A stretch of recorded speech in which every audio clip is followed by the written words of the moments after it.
Queridos, hoje quero estar trazendo uma mensagem, eu quero ler um versículo na Epístola de Paulo aos Efésios, capítulo 2, versículo 13, que diz assim a palavra do Senhor: Mas agora, em Cristo Jesus, vós, que antes estáveis longe, fostes aproximados pelo sangue de Cristo. Amém? Pai, muito obrigado por este versículo. Sabemos que pelo seu sangue é que podemos ser reconciliados e nos aproximar da tua palavra, do Senhor, do teu Filho amado, do teu Santo Espírito e da tua graça, Pai. Fica conosco e nos dá entendimento agora, neste momento, para aplicarmos a tua santa e eterna palavra. Em nome de Jesus. Amém. Queridos, versículo 13 diz: Mas agora, em Cristo. Em quem? Em Cristo. Em Cristo Jesus. Vós, que estavas longe, chegastes e fostes aproximados em Cristo. Qual é a sua situação esta noite?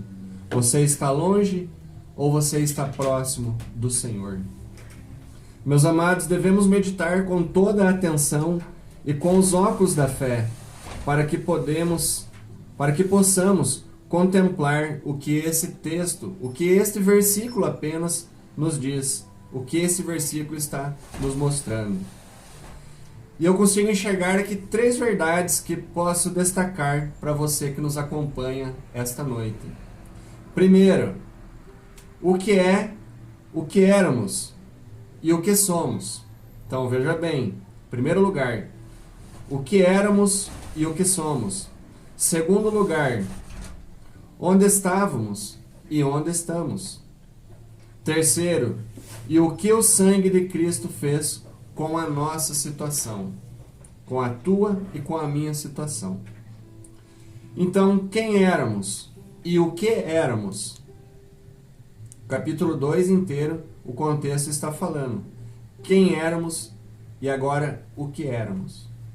Estávamos mortos nesta situação terrível. Estávamos condenados em nossos delitos e pecados. Todos os que se converteram verdadeiramente passaram a ser filhos de Deus. Todos passamos a ser filhos de Deus quando cremos. Porque por uma grande e misteriosa mudança houve em mim e em você. Portanto, fomos recém-criados. Fomos nascidos de novo em Cristo Jesus. Ele falou para Nicodemos: importa vos nascer de novo.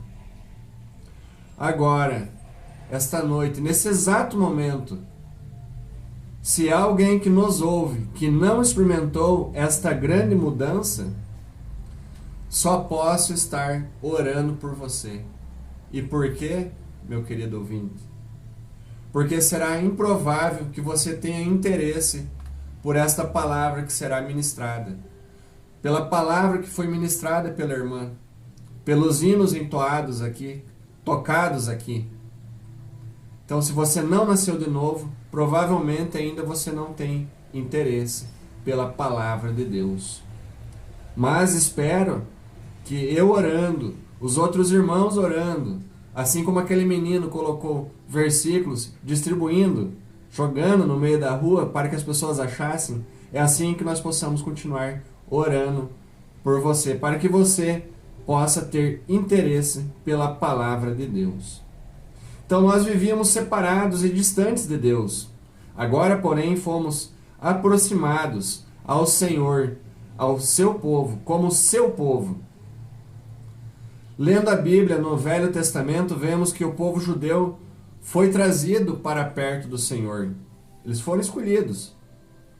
Enquanto o resto do mundo estava nas trevas, o povo judeu era favorecido pela iluminação divina. O Senhor iluminava com sua graça, com seu poder e com sua luz. Também podemos saber que eles receberam os oráculos de Deus. Eles tiveram aliança com Deus. Por quê? Era um povo escolhido, um povo que estava próximo do Senhor. Mas nós, agora em Cristo, fomos trazidos para perto dele. Temos todos esse privilégio, o qual o judeu tinha, mas o qual o desperdiçaram.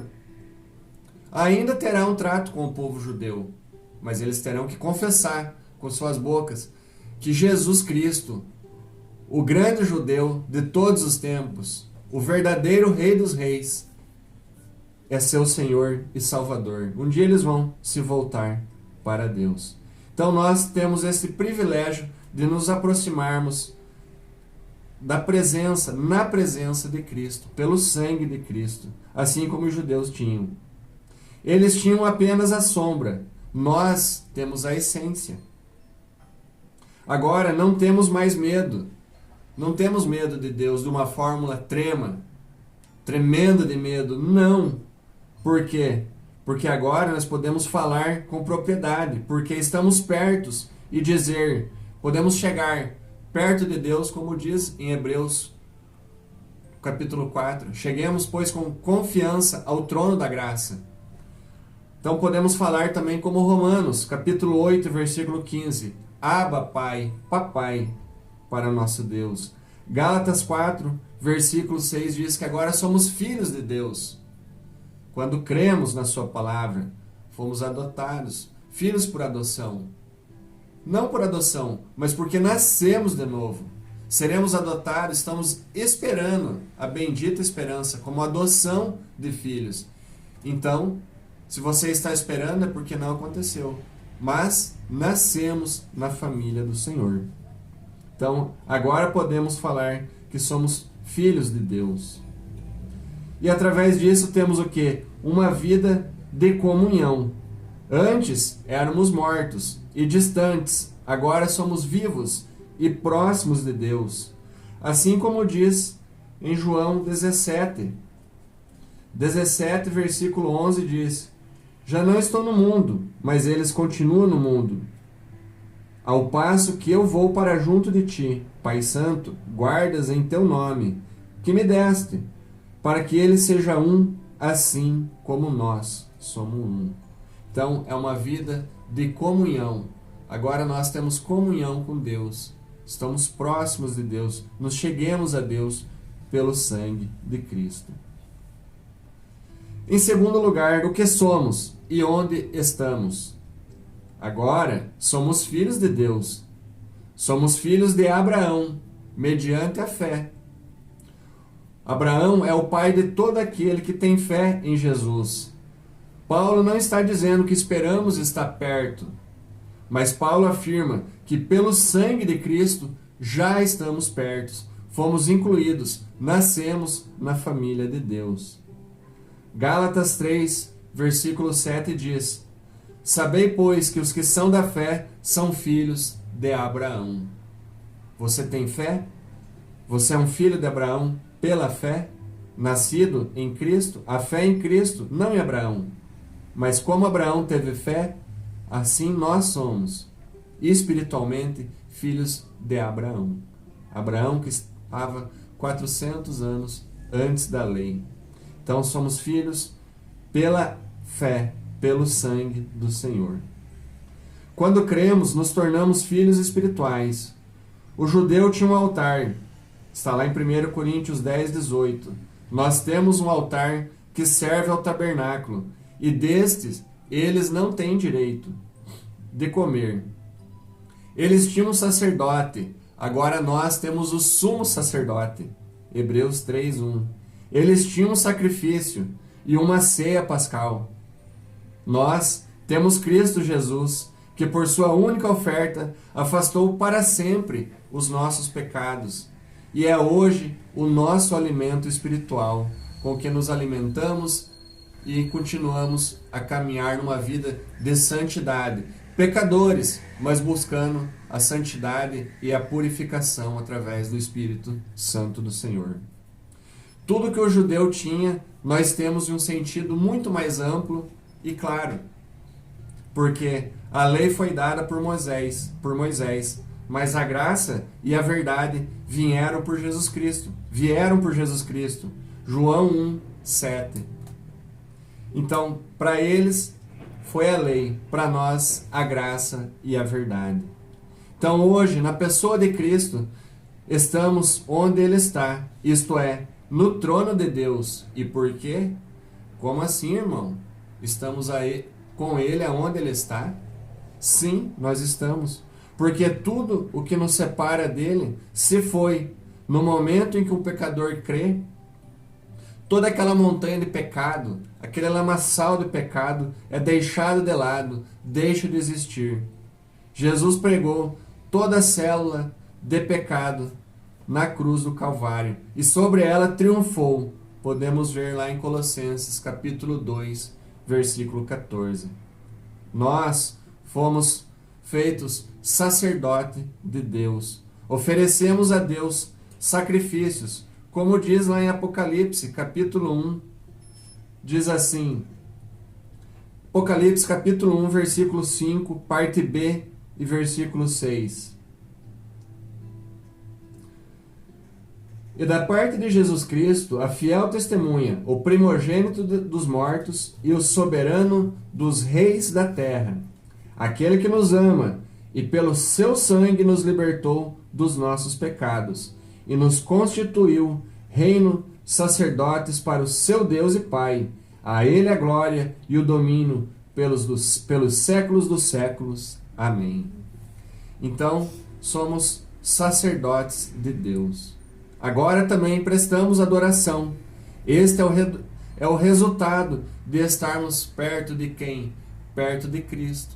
Então, devemos toda adoração a Ele. Devemos adorá-lo. Devemos contemplá-lo sobre o que Ele fez por nós, pecadores, que vivíamos em pecados e delitos. Estávamos mortos em nossos pecados. Mas por Ele, pelo seu sangue, fomos libertos do pecado. Devemos adorá-lo em todo o tempo. Ele nos coloca como filhos. Ora, o servo não fica para sempre em casa, mas o filho para sempre fica. Você pode conferir lá em João 8, versículo 35. Somos membros do corpo de Cristo e somos membros do seu corpo, da sua carne e dos seus ossos. João 12, versículo 26, diz assim: Se alguém me serve, siga-me, e onde eu estou, ali estará também o meu servo. E se alguém me servir, o Pai o honrará. Agora está angustiada a minha alma. E que direi eu? Pai, salva-me desta hora. Então o Senhor diz que somos partes do seu corpo. Então somos membros do seu corpo, o qual a cabeça é Jesus Cristo. João 17, versículo 22 e 24, diz assim: E eu lhes tenho transmitido a glória que me tens dado, para que seja um, como nós o somos, eu neles e tu em mim, a fim de que sejam aperfeiçoados na unidade, para que o mundo conheça que tu me enviaste e os amastes, como também amastes a mim. Pai, a minha vontade é que onde eu estou, estejam também os que me deste, para que vejam a minha glória que me conferiste, porque me amaste antes da fundação do mundo. Então Jesus está falando, para que sejamos uma unidade, assim como Ele com o Pai. Então nós fazemos parte do corpo de Cristo. Somos ossos dos seus ossos, carne da sua carne. Então vemos que quem éramos e o que éramos, o que somos e onde estamos. Agora, como funcionou esta grande mudança na minha e na sua vida, querido ouvinte? Você pode afirmar que você está em Cristo? Você tem essa convicção que nasceu de novo? E isso se dá através do quê? Da substituição de Cristo. Ele é a causa da nossa redenção. Não é sobre as nossas obras ou aquilo que fazemos, mas é através do sangue de Cristo. A teologia liberal tem repulsa de falar sobre o sangue, mas é pura verdade. É o sangue de Cristo, o sacrifício de Cristo. É através dele que ganhamos, que foi o nosso substituto. Por ele nós obtivemos a redenção. Ele foi punido em meu e em seu lugar. Ele levou sobre si o meu e o seu pecado. Foi o meu e o seu pecado que colocou Jesus naquela cruz do Calvário. Nós não tínhamos nem nascido e ele já estava pagando pelo meu e pelo seu pecado, pelo pecado dos seus filhos, dos seus netos, dos seus avós e de toda a humanidade. Romanos, capítulo 4, versículo 25, diz assim: o qual foi entregue por causa das nossas transgressões e ressuscitou por causa da nossa justificação. Essa punição foi real. Sim, amado ouvinte, foi verdadeira, foi justa e em todos os aspectos da vida de Cristo. Seu corpo, suas emoções, sua alma foram punidos pelo meu e pelo seu pecado. Somente ele poderia ser o substituto imaculado e puro para levar sobre si os nossos pecados. Agora, ao observar Cristo sofrendo tanto pelos meus e pelos seus pecados, eu devo odiar aquilo pelo qual Cristo sofreu. Então nós devemos odiar o nosso pecado e nos voltarmos para o Senhor. Então, para concluirmos, vemos que a transformação do que éramos de mortos para vivos e de onde estávamos longe, mas agora próximos, fazendo-nos filhos e sacerdotes de Deus. É uma obra feita pelo sangue do Salvador, o único mediador entre Deus e os homens, pelo seu sacrifício. E o que ele espera de nós?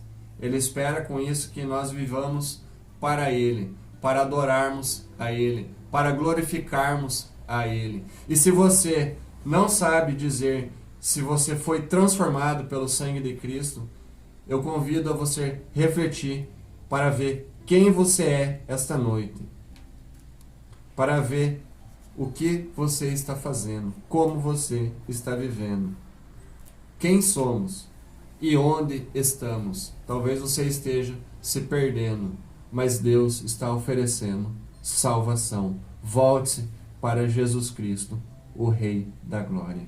Amém? Que a palavra do Senhor fale ao meu e ao seu coração.